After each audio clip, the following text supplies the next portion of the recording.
दोस्तों, कल रात दिल्ली के सर गंगाराम अस्पताल में एक कमरे में कुछ ऐसा हुआ। एक तरफ देश की सबसे पुरानी पार्टी के पूर्व अध्यक्ष राहुल गांधी एक छोटे से सोफे पर लेटे हुए थे और दूसरी तरफ अस्पताल के बेड पर उनकी मां सोनिया गांधी जी लेटी हुई थी। लेकिन इस पूरी रात में राहुल गांधी को जिस एक शख्स ने सबसे ज्यादा भरोसा दिया वो कोई बड़ा डॉक्टर या राजनेता नहीं था, बल्कि दक्षिण भारत से केरला से आई एक नर्स थी। आखिर उस नर्स ने राहुल गांधी से क्या कहा और कैसे एक बीमार मां की सेवा ने केरल के चुनावी दंगल में एक नया मोड़ ला दिया है। आज की इस विशेष रिपोर्ट में इसी जज्बात और राजनीति सियासत का पूरा विश्लेषण करेंगे। इससे पहले यदि आप हमारी चैनल पर नए हो तो तुरंत सब्सक्राइब कर लीजिए। हमारी छोटी सी चैनल को सपोर्ट करने के लिए आपका सब्सक्राइब बटन हमारे लिए काफ़ी महत्वपूर्ण है और बेल आइकन पर भी क्लिक करना ना भूलें ताकि आपको हमारे नए वीडियो की नोटिफिकेशन मिलती रहे। दोस्तों, इस वक्त केरल में चुनावी बिंगुल फूका जा रहा है। राहुल गांधी को वहां एक बड़ी जनसभा को संबोधित करना था। वायनाड से लेकर तिरुपति तक कांग्रेस कार्यकर्ताओं में भारी उत्साह था, लेकिन एन वक्त पर खबर आई कि सोनिया जी की तबीयत बिगड़ गई है। उन्हें दिल्ली के सर गंगाराम अस्पताल में भर्ती कराया गया। मौसम में बदलाव की वजह से उन्हें सांस लेने में कुछ दिक्कतें आ रही थी। एक बेटा होने के नाते राहुल गांधी के लिए यह बेहद ही मुश्किल घड़ी थी। उन्होंने तुरंत अपने केरल के सभी भौतिक कार्यक्रम को रद्द कर दिया गया। राजनीति अपनी जगह है, लेकिन मां का साथ सबसे पहले आता है। आप सब जानते हैं, हमारे घर में कोई भी बीमार होता है तो हम सारे काम छोड़ देते हैं।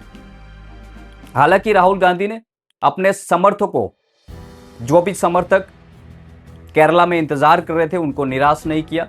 वीडियो कॉन्फ्रेंस के जरिए केरल की जनता से संवाद किया और यही उन्होंने जो बात साझा की जो अब सोशल मीडिया पर वायरल हो रही है।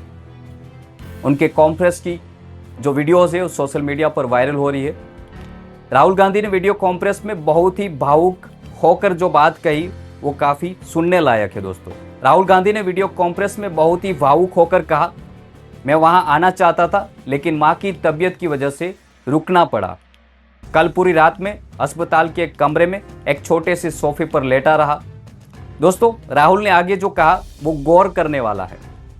उन्होंने बताया कि हर एक घंटे में एक नर्स आती थी, सोनिया जी का हाथ थमती थी, यानी कि हाथ पकड़ती थी, उन्हें देखकर मुस्कुराती थी और एक ऐसा भरोसा देती थी जिसे शब्द बयान नहीं कर सकते।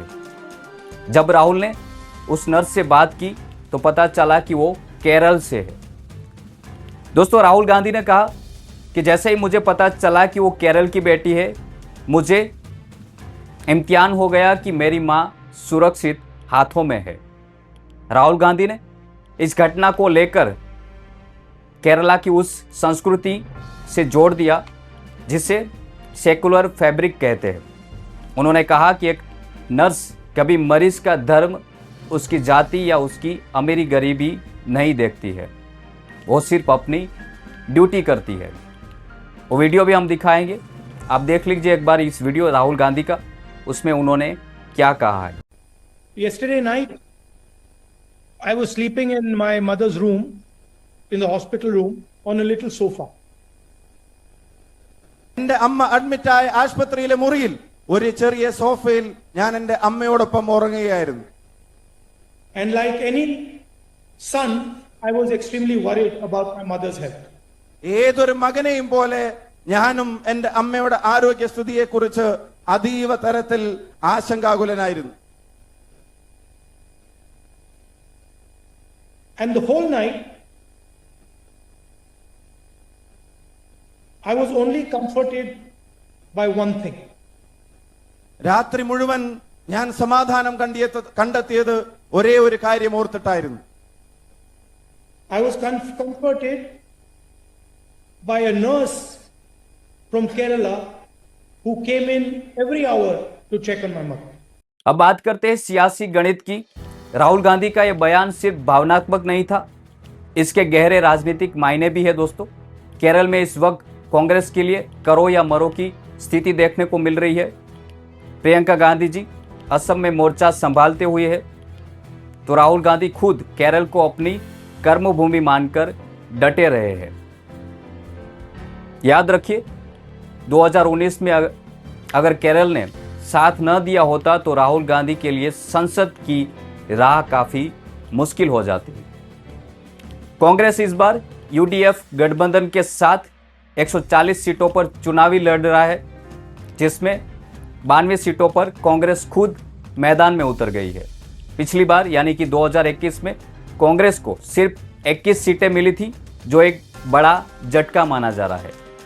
लेकिन हाल ही में जो स्थिति है, स्थानीय चुनाव में कांग्रेस समर्थित यूडीएफ ने बेहतर प्रदर्शन किया है, जिससे कार्यकर्ताओं में नई जान फूंकी गई है। लेकिन दोस्तों, राह इतनी आसान नहीं है। कांग्रेस के सामने सबसे बड़ी चुनौती गुटबाजी है। चर्चा है कि कैसी वेणुगोपाल जी ने टिकट बंटवारे में अहम भूमिका निभाई है, जिससे कुछ स्थानीय नेता नाराज बताए जा रहे हैं।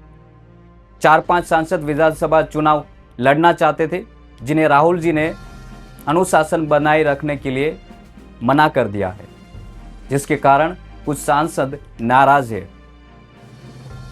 राहुल नहीं चाहते कि मुख्यमंत्री के चेहरे को लेकर जो अभी कोई खींचतान शुरू हो जाए। कांग्रेस के लिए केरल जितना इसलिए जरूरी है क्योंकि उनके पास अब गिने चुने राज्यों में ही अपनी सरकार बची है। जैसे तेलंगाना और हिमाचल प्रदेश, तमिलनाडु और जम्मू कश्मीर में वो सिर्फ गठबंधन का हिस्सा है। अगर कांग्रेस को राष्ट्रीय स्तर पर वापसी करनी है तो केरल जैसे मजबूत गढ़ को वापस पाना बेहद जरूरी बन गया है। दूसरी तरफ भारतीय जनता पार्टी भी इस बार केरल में पूरी ताकत लगा रही है। प्रधानमंत्री मोदी जी ने चुनाव की तारीखों से पहले कई रैलियां की, जिसकी तस्वीरें भी आपने देखी होगी और उसके खबरें भी आपने देखी होगी और उसकी रैलियां भी आपने देखी होगी।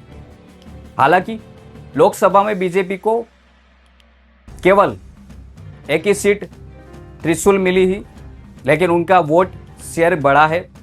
बीजेपी अब कर्नाटक से आगे निकलकर तमिलनाडु और केरल में अपना विस्तार करना चाहती है। अमित शाह जी की रणनीति और आक्रामक चुनाव प्रचार कांग्रेस के लिए बड़ी चुनौती पेश कर रहा है। दोस्तों, सवाल यह है कि क्या राहुल गांधी का ये भावनात्मक जुड़ाव और केरल की जनता के प्रति उनका प्रेम वोटों में तब्दील हो जाएगा? क्या एक नर्स की सेवा वाली कहानी केरल के लोगों के दिल को छू जाएंगी, या फिर बीजेपी और एलडीएफ की घेराबंदी कांग्रेस के अरमानों पर पानी फेर देंगी? आपको क्या लगता है? कमेंट बॉक्स में अपनी राय जरूर बताएं और जाने से पहले आपको फिर से याद दिला दें, हमारे चैनल को सब्सक्राइब करना ना भूलें। जय हिंद।